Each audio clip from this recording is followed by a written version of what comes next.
200 000, c'est le nombre d'homicides par an chez les jeunes de 10 à 29 ans, ce qui en fait la 4e cause de mortalité dans cette tranche d'âge selon l'OMS. Si la violence n'est pas forcément urbaine, il est admis que l'urbanisation galopante a un impact sur la sécurité quotidienne des habitants des centres urbains.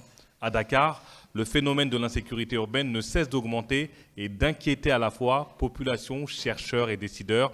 Les auteurs de ces agressions sont de plus en plus jeunes, avec un âge moyen compris entre 15 et 35 ans. Ils opèrent en bande ou individuellement. Pour en parler avec nous, Dr Oumar Cissé, directeur exécutif de l'Institut africain de gestion urbaine, situé à Dakar au Sénégal, et chef du projet de recherche La violence et les jeunes à Dakar, contexte, facteurs et réponses, publié en 2020. Bonjour, docteur. Bonjour. Tout d'abord, la première question que je voudrais vous poser porte sur votre étude et les lieux d'enquête de votre étude.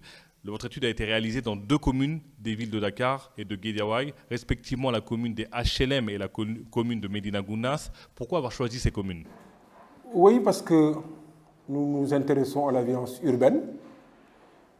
Nous avions un peu d'historique dans ces communes, pour y avoir mené des activités préalables. C'est des communes aussi qui sont pointées du doigt quand on parle de violence. C'est aussi 2 communes différentes sur le plan aménagement urbain. L'une est une commune de la banlieue qui n'est pas lotie. L'autre est une commune de la ville de Dakar qui est censée être lotie. Maintenant, on va rentrer dans le vif du sujet. Qu'est-ce qui explique la violence des jeunes à Dakar, plus particulièrement dans ces communes? La perception voudrait que ce soit davantage des questions strictement économiques. Ce n'est pas ce que notre étude a révélé. Notre étude a révélé que les jeunes dans une situation d'exclusion, surtout les jeunes qui font l'objet de marginalisation au sein de la famille et de la communauté, sont les jeunes qui sont le plus victimes et auteurs de violences. Ça, c'est une conclusion majeure de l'étude. Qu'aujourd'hui, dans les 2 communes que nous avons étudiées, sur le seul aspect violence, par exemple, on a étudié 4 formes de violence, 5e sur autre forme de violence. Mais si on prend l'exemple de la violence physique, au moins 20,8% des jeunes, garçons et filles, ont été victimes de violences physiques ces 5 dernières années. Au moins aussi, 8,8% des jeunes filles et garçons sont auteurs de violences physiques. La première relation que nous avons établie, c'est que les jeunes qui ont fait l'objet de marginalisation, d'exclusion, qui sont souvent battus, qui vivent dans des familles beaucoup plus désorganisées, sont les principaux jeunes à être victimes et auteurs de violences. Et justement, comment se caractérisent ces violences? Je veux dire, quel type de violences sont les plus répandues? Oui, si on commençait par rapport aux statistiques que nous avons eues dans le cadre de cette étude, bien sûr les violences verbales. Quelquefois, on a même peut-être, au moins, quelquefois on dit la moitié, autour de 43-45% des jeunes filles et garçons ont été victimes de violences verbales. C'est la chose la plus partagée dans notre environnement. C'est extraordinaire. C'est vraiment la principale forme de violence que nous vivons. Oui, viennent enfin en seconde position les violences physiques. Donc, mais la violence la plus partagée, la plus observée, la plus vécue, c'est la violence verbale. Qui concerne au moins quelquefois, qui a été subie par au moins 43, 42, 45% des jeunes filles ou garçons dans les 2 sites où nous avons fait l'objet de. Et vous disiez tout à l'heure que ce n'est pas forcément l'environnement socio-économique qui peut être la justification de violences chez certains jeunes, mais quand même l'environnement socio-économique, il joue un rôle. Oui, bien sûr. C'est-à-dire que les familles peuvent être, je dis, la marginalisation des jeunes, le fait qu'elles soient battues, peuvent avoir comme mobile la question économique par rapport les jeunes qui ne sont pas pris en charge dans les familles, les jeunes dans les familles où les jeunes sont battus, donc, ces types de familles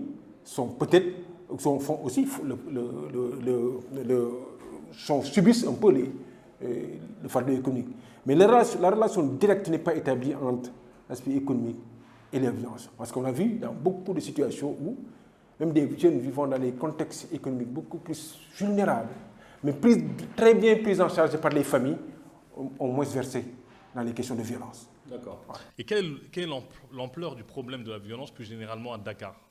La prévalence, au début de l'étude, on a eu les situations de prévalence qui sont données globalement dans une étude de l'ASP, l'Agence pour la sécurité de proximité, qui parlait au niveau de la prévalence, bien sûr, que par rapport au Sénégal, on était autour de 33,quelques%, mais par rapport à Dakar, on était autour de 60 et quelques %.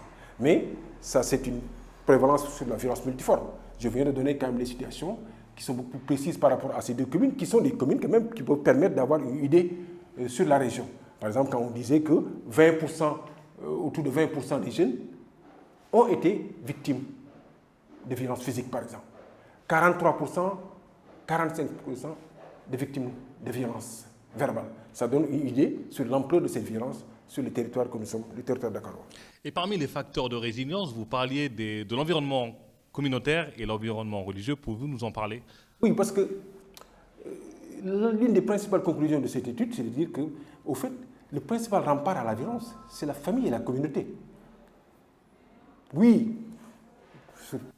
Pourquoi la famille et la communauté à votre Parce que les jeunes qui ont été les plus résilients, les facteurs évoqués, c'est davantage l'encadrement de leur famille, les conseils de leurs parents, la prise en charge du jeune dans la famille en tant que tel. Ou c'est le fait de vivre dans une communauté assez soudée, qu'il y ait la cohésion dans la communauté. C'est ces aspects-là, famille et communauté, qui sont apparus comme les principaux mécanismes de résilience par rapport à la violence. Ce n'est pas autre chose. Et on la sent. Donc, pour nous, la conclusion manifeste, c'est de dire, mais si on doit cibler deux facteurs, deux mécanismes pour renforcer les mécanismes de prévention et de gestion de la violence, c'est ces deux mécanismes qu'il faut cibler. Ça a été très manifeste. Quand on a comparé les jeunes qui versaient dans la violence et par rapport aux autres, les différences fondamentales, c'était au niveau de la prise en charge de la famille et même de la cohésion de la communauté. Parce que la communauté, ça va au-delà de la famille. Ça peut être au niveau du quartier, au niveau de... Donc, nous avons donc tous ces ressorts qu'il faut davantage utiliser. Nos résultats l'ont bien prouvé que la famille et la communauté sont les principaux remparts par rapport à la violence. Et quand vous parlez des facteurs de résilience, vous voulez parler de jeunes qui n'ont pas cédé aux sirènes de la violence ou des jeunes qui, à un moment donné, ont été violents et ont été récupérés par les familles? Les deux. Ceux qui ont pu se prévenir, se prémunir de verser dans la violence, ont été les facteurs qui invoquaient davantage, c'est l'éducation par rapport à la famille, c'est la présence des familles. Même ceux qui sont entrés dans les séries de violence et qui s'en sont sortis, c'est aussi les deux facteurs qui les ont permis d'avoir suffisamment de ressources pour sortir de ces situations de violence. Donc, les deux, aussi bien prévenir qu'ils s'impliquent dans des situations de violence, ou sortir de ces situations de violence. C'est pourquoi, c'est une digression peut-être que dans le truc, mais c'est important. C'est pourquoi, parmi les points, on a cité 3 fois une forme de recommandation. L'éducation de base. Même l'encadrement religieux. L'encadrement religieux au niveau du quartier, parce qu'aujourd'hui, la religion a bon dos. On pense que si on parle de violence au niveau bien sûr, au niveau du radicalisme, oui, on parle de religion. Mais ici, les jeunes qui ont été davantage qui ont évité de verser dans la société et qui s'en sont sortis, ont plus souvent été dans une prise en charge dans l'éducation religieuse au niveau du quartier. Là, c'est un facteur de résilience qui est très fort. On a beaucoup parlé de l'éducation de base. On a parlé même de l'école au sens métier. Donc, il y a un ensemble de recommandations qui structurent au niveau de l'éducation. La mission éducatrice de la maman, l'éducation de base et l'éducation religieuse, la nature de l'école par rapport à la question du métier. Donc, tout ça nous montre qu'on revient encore à cette notion de la famille et de la communauté pour prévenir ces situations de violence et pour les éradiquer. On a vu dans votre étude que parmi les outils de prévention de la violence, les TIC, les technologies de l'information et de la communication, peuvent jouer un grand rôle. Pouvez-vous nous en parler? Oui, parce que on a vu, dans l'étude, on montrait qu'au moins 80 et quelques % des jeunes avaient un téléphone portable. 66% parce qu'ils utilisaient aussi les réseaux sociaux, WhatsApp et ainsi de suite. Quand tu prends la question des TIC, les 80% qui avaient des téléphones portables, au moins 7,2% les ont utilisés une fois pour prévenir ou signaler des situations de violence. Pareil, quand tu prends les 66% qui ont accès aux réseaux sociaux, au moins 6 et quelques pourcents les ont utilisés quelquefois pour prévenir ou signaler ces situations de violence. Ça veut dire qu'il y a un potentiel quand même extrêmement fort. Ça, ils l'ont fait dans une situation isolée, sans penser à quoi que ce soit.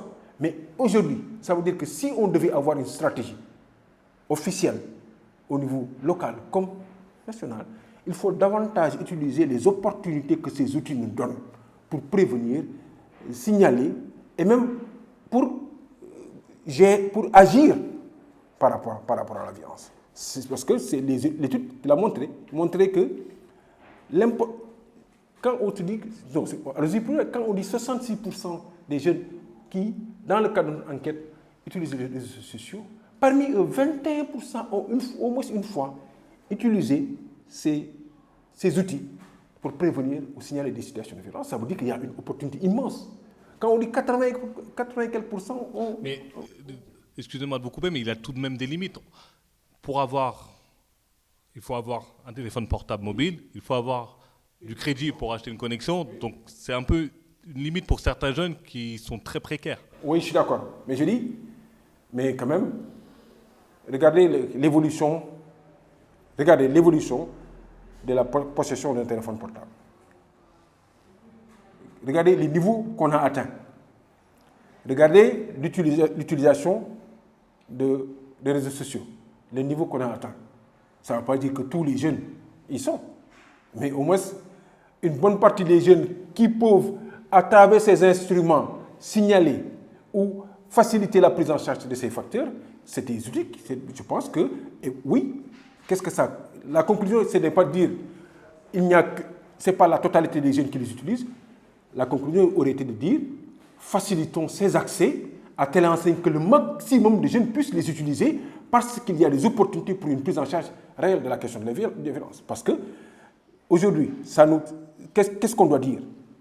Si on trouve que c'est un instrument qui peut faciliter la prise en charge, la prévention de la violence, donc ce n'est pas uniquement la mise en place des forces de sécurité et de défense pour cela. Pour cela, vous devez peut-être avoir l'accompagnement de l'État. C'est à ce moment-là que l'État doit intervenir. C'est pourquoi l'État, avant d'intervenir, doit comprendre. Comment leur faire comprendre? Ah oui, parce que les chercheurs, c'est l'aide à la décision. Dans les projets de recherche que nous conduisons, ce n'est pas uniquement les chercheurs au sens académique qui sont là. Les acteurs étatiques sont là, les acteurs des cultures territoriales sont là, les acteurs communautaires et sociaux sont là. L'idée, c'est de dire quoi? Si nous produisons de la connaissance de façon participative avec tous ces acteurs, mais si nous formulons des recommandations, mais c'est en direction de tous ces acteurs-là pour qu'ils en tiennent compte dans leur intervention. Que ferait l'État dans un cas d'espèce? C'est de dire oui, les forces de sécurité et de défense, c'est bien, mais il y a une opportunité à utiliser par rapport au TIC, par exemple. Mais il y a aussi un maillon qui est là, qui est fragile, qui s'appelle famille, qui s'appelle communauté. Je dois veiller à trouver un ensemble de mécanismes pour fortifier les familles, pour fortifier les communautés. C'est ça à quoi la recherche sert. Ça veut dire que l'État ne doit pas se dire que oui, moi j'ai mes forces de défense, je mets des commissariats partout, non, pas du tout. On le dit, oui, ça c'est bon, mais ce n'est qu'un aspect. Donc, essayez de rendre beaucoup plus accessible la question des connexions Internet pour les populations, essayez de rendre beaucoup plus facile l'accès à un téléphone portable, parce que c'est des outils qui peuvent servir dans la prévention et dans la gestion de la vie. Et en dehors de l'État, quels sont les autres acteurs qui doivent jouer un rôle? La collectivité territoriale. Tant qu'elle se dira que la question de la sécurité n'est pas mon affaire, elle se trompe. On vient de montrer que ce n'est pas uniquement une présence des forces de sécurité et de défense physique qui prévient. On vient de montrer que la communauté et la famille sont importantes. Quelle est la première institution publique censée être en nette connexion avec la famille et la communauté? C'est la collectivité territoriale. Non pas pour dire, la question d'avoir une police municipale peut être intéressante pour une collectivité territoriale, mais ce n'est pas uniquement ça. Vous pensez qu'il se repose trop sur l'État? Mais c'est que, je me dis, c'est la perception que les gens, c'est le paradigme qu'ils ont par rapport à la production de la sécurité. Quand vous pensez que la sécurité est une affaire des forces de sécurité et de défense, vous allez vous référer à celui qui détient le pouvoir par rapport à ça. Mais quand vous dites que la production de la sécurité est multidimensionnelle, l'aménagement même du quartier, l'encombrement dans le quartier, la présence des débits de boissons dans le quartier, l'appui au Dara. Quand vous dites que tout ça contribue à créer de la sécurité, mais mon Dieu, vous n'allez pas vous référer à l'État. Mais quand vous dites que la sécurité, même la sécurité locale, est une affaire de force de sécurité de défense, cette forme de compréhension vous prédestine naturellement à vous reposer sur celui qui est détenteur de ces forces. Mais ce n'est pas l'acteur le plus important. Ce n'est pas la chose la plus importante. Ce n'est pas la chose la plus importante. Le rôle des collectivités, il est extraordinaire. Aujourd'hui, une commune est censée quand même être en forte connexion avec toutes les communautés sur son territoire. Elle est censée, vous avez parlé tantôt des familles, elle est censée même apporter du secours, du soutien aux familles.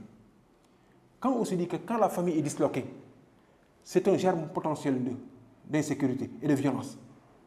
Tout ça, on n'est pas en train de parler des forces de police ou quoi que ce soit. On est en train de parler d'autres dimensions qui n'ont rien à voir avec ça. Est-ce que dans ces dimensions-là, la commune doit être présente? Ne doit pas être présente. Elle doit être présente. Et elle est plus à mesure d'être présente qu'un autre acteur qui fut un acteur central avec des moyens forts de défense et de sécurité. Cet acteur-là, on a parlé tantôt, l'étude a montré que le cadre de gouvernance est assez désarticulé. Il y a beaucoup d'acteurs qui bougent sur les questions de sécurité. Mais souvent, ils ne se parlent même pas. Ils ne se parlent même pas. On crée une cohésion entre eux. Ah oui, l'inclusion est un facteur essentiel sur la gouvernance et la sécurité. Ah oui, parce que sinon, il y a même des redondances. Souvent, il y a des actions que personne ne prend en charge. Il y a des concurrences. Il y a des concurrences. Tout ça s'est passé. Et quel est le meilleur niveau de production de cette gouvernance? C'est la collectivité territoriale. Et je vais revenir sur l'éthique. On arrive bientôt à la fin de notre podcast. Mais je vais revenir sur l'éthique. Vous pouvez nous parler du concours de l'application, d'une création d'application qui a été lancée? Oui, ça c'était pour démontrer que, oui, notre étude a montré que, j'ai donné des statistiques sur le nombre de personnes, de jeunes qui ont des téléphones portables et le pourcentage de ceux qui l'ont utilisé souvent à des fins d'information par rapport à la violence. Pareil, ceux qui ont accès aux réseaux sociaux. Mais on s'est dit, on va aller plus loin. Nous faisons de la recherche et action. L'intention, c'est pas uniquement de donner des résultats sur la situation, mais aussi, c'est de commencer à pointer des solutions. Mais l'intérêt de faire, nous avons, à partir de ces résultats, nous nous sommes dit, mais au fait, mais allons-y de façon plus volontaire. Essayons de faire produire les jeunes eux-mêmes. Les impliquer. Les impliquer, c'est essentiel. Eux, c'est une violence qu'on qualifie de jeunes. Mais à partir des résultats de la recherche, mais faisons-les travailler sur des applications par rapport à ça. C'est ça qu'on a réussi à faire. Mais ça a été, moi je me dis, c'est l'une des grosses innovations de cette recherche. Généralement, quand tu termines des recherches pareilles, tu as un ensemble de recommandations. Ça va au placard. Oui, mais nous, ce n'est pas ça qui nous intéressait. Ce qui nous intéresse, c'est d'aller au-delà d'avoir des résultats scientifiquement valables. On se dit, mais pourquoi ne pas commencer à produire des solutions? À matérialiser. Et ça, nous espérons que ça va émuler les jeunes. Et nous savons que nous avons ouvert une voie. Et que beaucoup de jeunes, avec ces opportunités-là, sont en train de se dire, mais pourquoi ne pas davantage travailler sur ces applications qui pourraient permettre de prévenir et d'éradiquer les situations de violence. Donc, pour nous, c'est une grosse innovation de la recherche. C'est l'une des innovations majeures de la recherche. S'il n'y a pas que ça, même la question des activités populaires qu'on a développées dans le cadre de la jeunesse. On a eu des jeunes qui ont créé des sons basés sur nos résultats de recherche. On a eu des jeunes qui ont créé des trucs de théâtre, des scénarios de théâtre basés sur ça. Mais c'est ça l'action. L'action, ça veut dire qu'il y aura une action de sensibilisation, bien sûr, mais il y aura une action de cohésion, de communion. Et ces acteurs-là vont y jouer un rôle majeur. Donc nous sortons un peu des sentiers battus sur les recommandations classiques pour essayer de nous appuyer sur ce que la communauté a comme outil, dispositif, pour produire des solutions qui seraient viables par rapport à la lutte contre la violence. Donc on arrive à la fin du podcast. La dernière question que je voudrais vous poser, naturellement, quelle est la grande recommandation ou les recommandations, quels enseignements vous avez tirés de cette étude pour mieux lutter contre la violence des jeunes? 3 groupes de recommandations. Je n'avais pas beaucoup. Je voulais pointer pour le groupe éducation. Pas au sens classique du terme, pas uniquement à l'école. Éducation de base. éducation religieuse, reconnaissance de la mission et consolidation de la mission éducative de la femme. La question de l'école, comment prendre en charge les jeunes qui n'y ont pas accès, comment trouver des alternatives. Donc l'immense volet éducation. Quand tu vois presque la dizaine de recommandations, il y a 3 recommandations très fortes qui structurent au niveau de l'éducation de base. Pourquoi? C'est parce que c'est l'importance de la famille et l'importance de la communauté. Ça, c'est extrêmement important. Il y a un autre groupe de recommandations sur la question de la gouvernance. Nous l'avons dit, toutes ces solutions, elles ont beau être intéressantes, mais quand elles ne sont pas inclusives, elles ne servent à rien. Elles servent moins en tout cas. Ça veut dire qu'elles doivent être inclusives, les solutions qui sont développées. Et qui dit inclusive, on ne peut pas produire des stratégies de lutte contre la violence sans intégrer les jeunes eux-mêmes. Donc, inclusive par rapport à la communauté jeune, mais inclusive par rapport à d'autres acteurs. Pas que ça. Même le cadre de gouvernance que nous mettons en place au niveau local, c'est pour que tous ces acteurs qui bougent autour de ces questions de violence puissent être présents et porter leur propre nature, être au courant de ce que fait l'autre et collaborer avec l'autre pour que les différents aspects, les différentes dimensions de la violence puissent être prises en charge. Donc la question de la gouvernance, de l'inclusion, elle est essentielle pour nous. Donc j'ai insisté sur la dimension éducation qui structure. Au moins, on a 3 recommandations. Éducation de base, éducation religieuse, mission éducative de la femme, le rôle de l'école. Mais quelle école? La question des métiers, la question de la prise en charge des jeunes qui décrochent au niveau de ça. Tout cela nous paraît important. Et en fin de compte, le deuxième groupe, c'est la question de la gouvernance. Le troisième, nous, la ville, nos quartiers, leur configuration secrète la violence. L'étude l'a prouvé. Au niveau des quartiers informels, encombrés, anarchiques, ou l'occupation anarchique de l'espace urbain, tout cela contribue à la violence physique. Donc il y a une action à faire à ce niveau. La 4e grosse action que nous recommandons, bien sûr, nous disons que les forces de sécurité et de défense sont essentielles. Mais il faut les rendre beaucoup plus visibles sur le territoire urbain. Leur visibilité dépasse la simple construction d'un poste de police. Des patrouilles régulières pourraient aider dans l'aspect dissuasif. Mais surtout, il faudrait qu'il y ait un autre regard entre le citoyen et la force de sécurité et de défense. Ça nous paraît important. La construction de cette confiance qui fait que, même si elles sont visibles, elles peuvent être accessibles. Mais elles peuvent être visibles sans être accessibles. Si l'arrivée de la police dans le quartier fait peur et ne rassure pas, nous pensons qu'il y a un problème là-bas, à ce niveau. Donc miser sur l'éducation, plus grande implication des jeunes, exact. Et plus grande cohésion entre les différents acteurs. Donc, Dr Omar Cissé, je vous remercie. Je vous rappelle que vous êtes directeur exécutif de l'Institut africain de gestion urbaine situé à Dakar au Sénégal et chef du projet de recherche La violence chez les jeunes à Dakar, contexte, facteurs et réponses, que vous pouvez retrouver sur le site de l'IAGU, j'imagine.